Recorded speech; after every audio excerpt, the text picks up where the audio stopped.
Hello everyone, I'm James Limboy and I'll be presenting to you bag technique and UV testing. Now, bag technique is important for every nurse, especially for community health nurses, as it is a very easy way in order for nurses to save time and energy when catering to their assigned patients. Now, we'll start with the right side of the bag. For the right side of the bag, we first have the test tube holder and test tube, which will put on the right side. Next, we have the medicine dropper and the match. And last but not least, for the right side of the bag, we have the alcohol lamp with the denatured alcohol inside.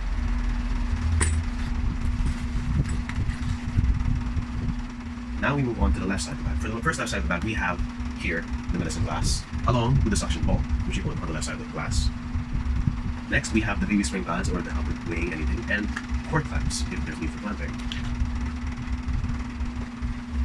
Now we'll move on to the back of the bag.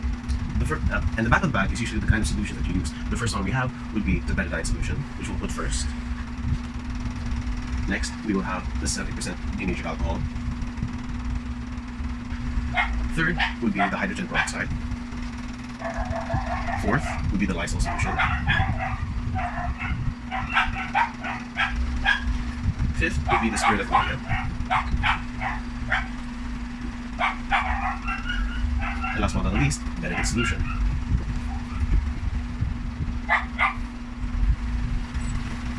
Now, next up on our list would be the front of the bag. Now, the front of the bag would have the oral or renal or rectal stethoscope, thermometer, and the CC syringe, which we'll put here in the front of the bag. Next up, we have the center. Now, what are we going to put in the center first would be the kidney basin, then the instrument pocket, which we have here, which we first have the Kelly curve, the Kelly straight, and the surgical scissors.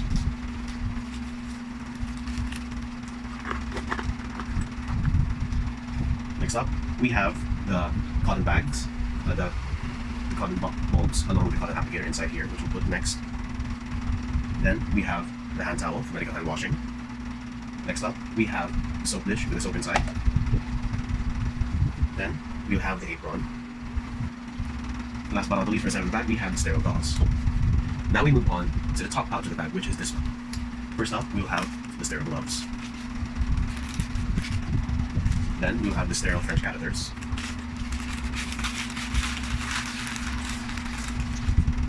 Then the paper waste bag. Last but not least, the folded plastic bag.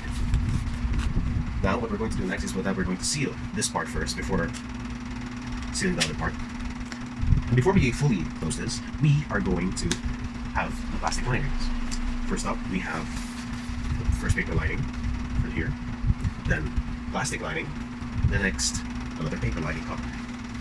Then we cover the staging bag, we put on the lock, twist it. Next, we fully close the staging bag with this. And last but not the least, we have the items that we're going to use outside the staging bag. First off would be this, a bag which contains my thermometer and my stethoscope. And the last item on the list would be a folded umbrella. But unfortunately, as I do not have an umbrella, this will just have to serve as an example. So that is a bag technique. Thank you for listening. Now we will move on to urine testing. Now, before placing your staging bag, you must put on the plastic and paper linings on the surface before doing so. So we'll do the large one first.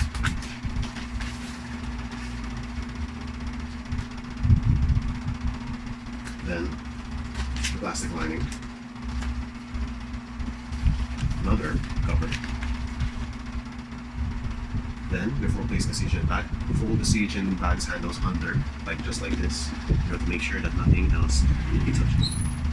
There. Now, first up, we will put this cover lining for the soap dish, and place the soap dish and the hand towel for medical hand washing. Then we will have the apron next, which I'll put on right now. You must first open the apron properly, hold it out in front of you, and make sure that it's facing the right way, like this. Place your head first, then put your hands through the straps like this, and voila, you put on your apron. Now, back to the opening. You will first get the alcohol lamp with the denatured alcohol. We will next get the medicine glass for measuring, the Benedict solution for the urine testing, the medicine dropper in order to help when transferring the urine to the test tube,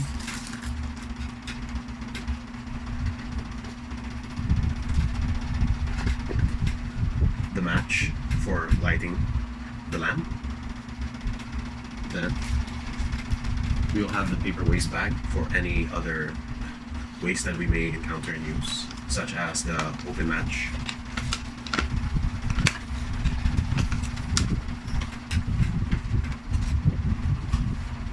then last but not the least, we have the sterile gloves, which I will don.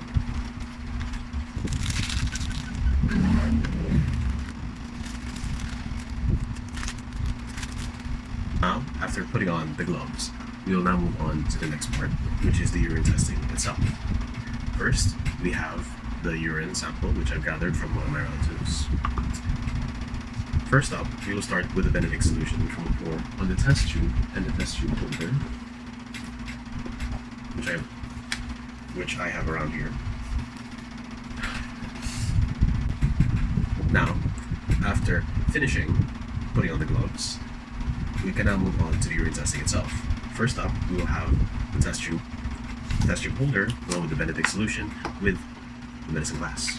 So we will first unlock the test tube holder.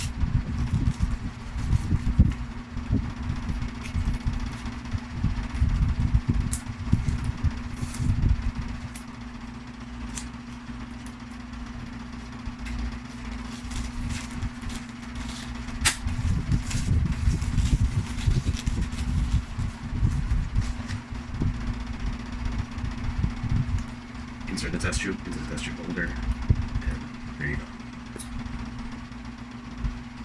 Next up, we will pour about 5 to 10 cc of Benedict solution into the medicine dropper, or should I say medicine cup.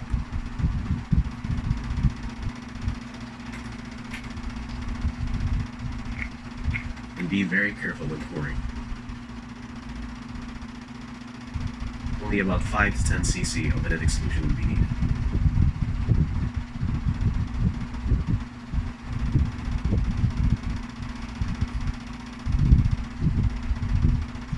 Once finished doing so, replace the cap on the Benedict solution.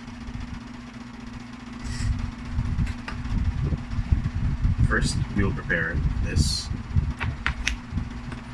alcohol lamp for preparation.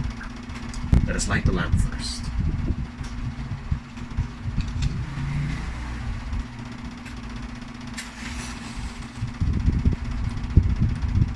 And you may throw the used match into the waste receptacle bag in places. Now, after lighting the lamp, you may now pour the Benedict solution into the test tube very slowly and carefully.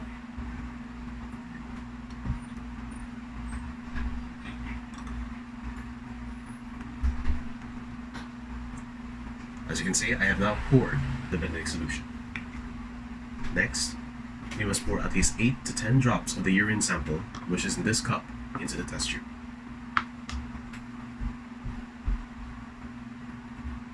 One, 2, 3, 4, 5, 6, 7, 8, 9.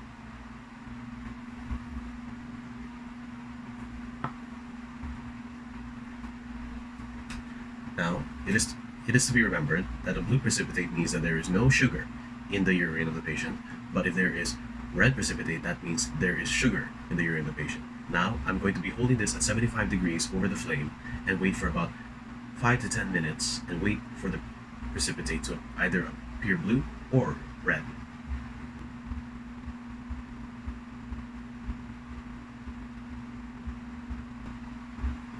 Now, the 5 minutes is done, and as you can see, it is completely blue. That means there is no sugar in the urine of the patient. Now we'll move on to the aftercare. We will first dispose of the test tube's contents in a safe place where it's non-hazardous. Make sure to clean the test tube thoroughly. And you may now place it back into the things of the CHN bag. You may now douse the flames of the alcohol lamp. As you can see, the alcohol lamp is now doused. Replace the cover of the lamp. Place it back into the bag.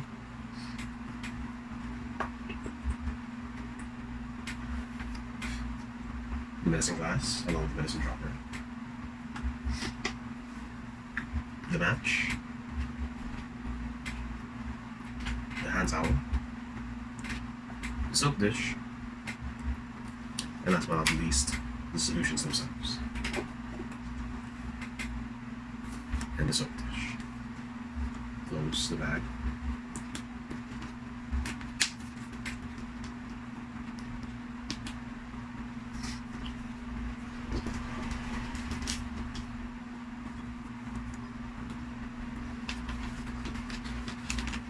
The lining.